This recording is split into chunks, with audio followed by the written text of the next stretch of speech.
ఆయన "నువ్వెవరు నా భార్యని అనడానికి? నీకేం హక్కుంది? నీకేం అర్హత ఉందని నా భార్యని అన్నావు?" అని చెప్పేసి ప్రభావతి నిలదీస్తూ ఉంటాడు. "ఏమైందిరా బాలు, అసలేం జరిగిందిరా? మీనా ఎన్నెన్ని మాటలందో మీ అందరికీ తెలుసా?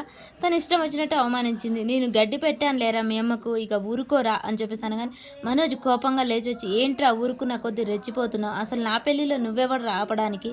అని మనోజ్ అయితే మాట్లాడుతూ ఉంటాడు. ఇక బాలు, నీకు దమ్ము ధైర్యం ఉంటే కట్టరా తాళి, చూస్తాను ఎలా అవుతుందో ఈ పెళ్ళి, జస్టే జరగనివ్వను. నువ్వెవర్రా పెళ్ళి ఆపుతానికి? అరే మనోజ్, వెళ్ళి తాళి కట్టరా, ఎవరు ఆపుతారో నేను చూస్తాను అని చెప్పేసి ప్రభావతి ఛాలెంజ్ చేస్తూ ఉంటుంది.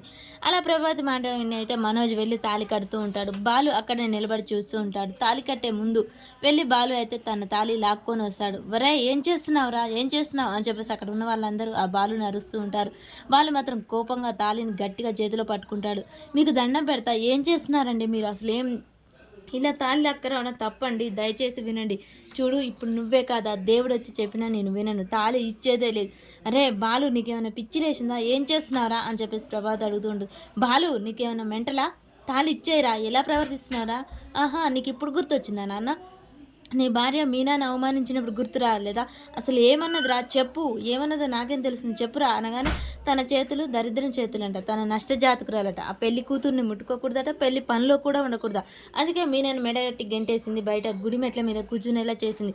ఆ మాటలకు నేను విన్నాలేరా, నేను గడ్డి పెట్టాను, మీనాని కాదు వాళ్ళ అమ్మని కూడా నానా మాటలు అన్నది, పిల్లోని పేరెంటార్కి వచ్చారని అవమానించింది, నేను అందుకు తగిన గడ్డి పెట్టానులే అని చెప్పేసి ఇంకా బామ్మ కూడా మాట్లాడుతూ ఉంటుంది.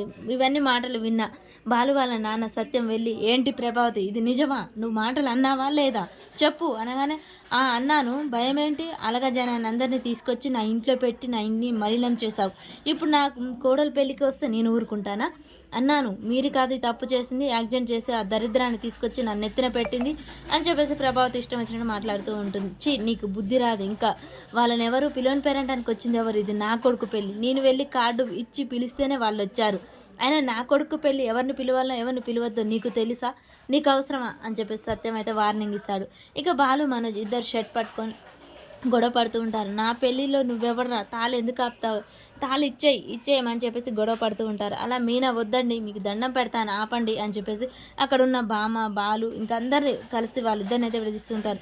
"ఏమండి, ఇప్పుడు మీరు తాళి ఇవ్వకపోతే మీ అమ్మ అన్న మాటలు నిజం చేసిన వాళ్ళు అవుతారు, నా వల్ల ఒక ఆడపిల్ల జీవితం ఆగం కావడానికి వీల్లేదు, ఇవ్వండి" అని చెప్పేసి అంటూ ఉంటాను. కానీ ఎవరు అడిగినా నేను తాళి ఇచ్చేదే లేదు అని చెప్పేసి అయితే వాళ్ళిద్దరు అంటారు. రోహిణి, ఇక నా పెళ్ళి ఆగిపోయింది అని చెప్పేసి నిరాశ పడుతూ అక్కడ నిలబడుతుంది. రోహిణి వైపు చూసిన మీన, చూడండి ఇప్పుడు రోహిణి ఎలా నిలబడిందో ఒక నిరాశతో, నేను ఆ రోజు మండపంలో అదే నిరాశతో నిలబడ్డాను.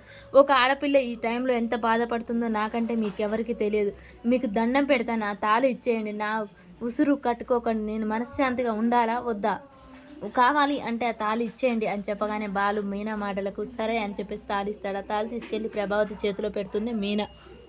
అలా సత్యం, నీకు ఇంకా బుద్ధి రాదు, ఇంతసేపు బాలుది తప్పు అనుకున్నాను, కానీ నువ్వు ఇలా చేస్తావా అని చెప్పి అసహించుకుంటాడు. బాలు వెళ్ళిపోతుంటే బాలు వెనుకనే అక్కడ ఉన్న కుటుంబీకులంతా బాలు వైపు కోసం వెళ్ళిపోతుంటారు. పెళ్లిలో ప్రభావతి, మనోజ్, రోహిణి తప్ప ఎవరు ఉండరు అక్కడ.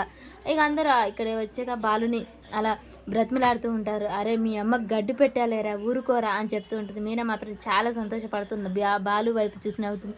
"నా కోసం ఇంత చేస్తావా" అని చెప్పేసి నవ్వుతూ ఉంటుంది. అబ్బా, అయ్యగారికి కోపం వచ్చిందమ్మా, తననంటే మాత్రం ఏ రోషం ఉండదు, భార్యను ఒక్క మాట అందో లేదో ఇలా పౌరుషంతో పట్టుపట్టాడు వెధవ దొంగ అని చెప్పేసి ఇక అక్కడ బామ్మ వాళ్ళిద్దరూ బాలుని అలా పొగుడుతూ సంతోషపడుతూ ఉంటారు మీనాని ఇష్టపడుతున్నందుకు.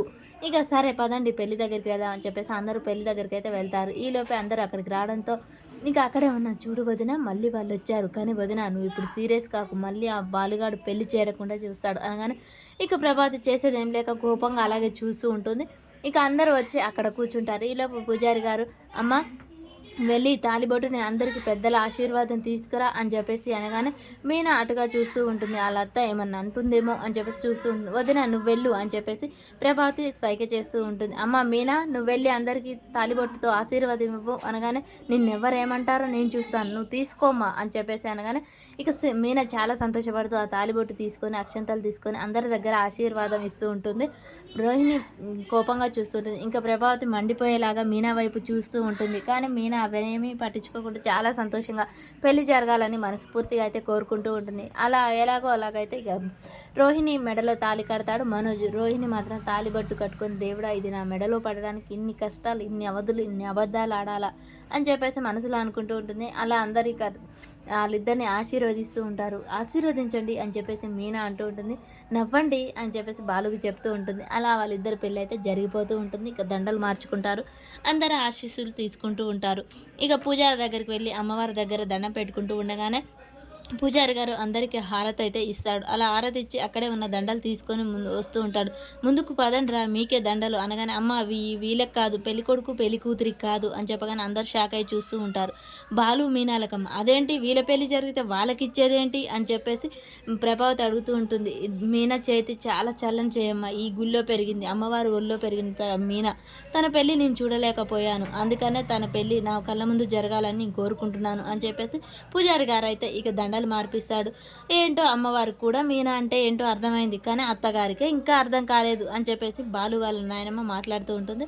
ఇక బాలు వాళ్ళమ్మ వైపే చూస్తూ మరీ దండలు మార్చుకుంటూ ఉంటాడు. రోహిణి ఇంకా మనోజ్ మొహం మార్చుకొని నిలబడతారు.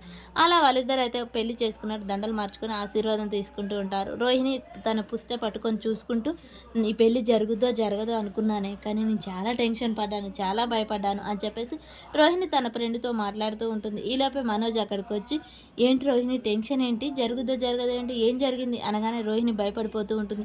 అదేనండి లాస్ట్ మినిట్లో బాలు అలా చేశాడు కదా, అందుకే నాకు చాలా భయం వేసింది, టెన్షన్ అనిపించింది, మన పెళ్ళి జరగదేమో అని అనుకున్నాను. ఆ బాలుగాడు అంతేలే రోహిణి, వాడు మొండోడు మొరటోడు, ఎవరి మాట వినడు, వాడిని గురించి వదిలేలే, మన పెళ్ళి అయితే జరిగిపోయిందిగా అని చెప్పేసి ఇక బాలు మీనా రోహిణి మనోజ్ మాట్లాడుకుంటూ ఉంటారు. ఈలోపే పిఏ తప్పించుకొని అక్కడికి వస్తాడు. వీళ్ళ పెళ్ళి చూసి అక్కడ షాక్ అయి ఆగిపోతాడు. ఫోన్ చేస్తాడు, రోహిణి నువ్వు అర్జెంటుగా నువ్వు వచ్చి మాట్లాడాలి, నేనే అక్కడికి వస్తే మాత్రం నేను మెడబట్టి గౌరవంగా గెంటేస్తారు అని బెదిరించడంతో, నువ్వు నా కళ్ళు ఎదురుకుంటే నరికి పారేస్తారు, అంత సీన్ లేదు, నువ్వు ఇప్పుడు నేను చెప్పినట్టు నన్ను కలవాలి, సరే పెళ్లి కూతురు రూమ్కు రా అని చెప్పేసి అయితే రోహిణి రమ్మంటుంది. మరి ఎవరన్నా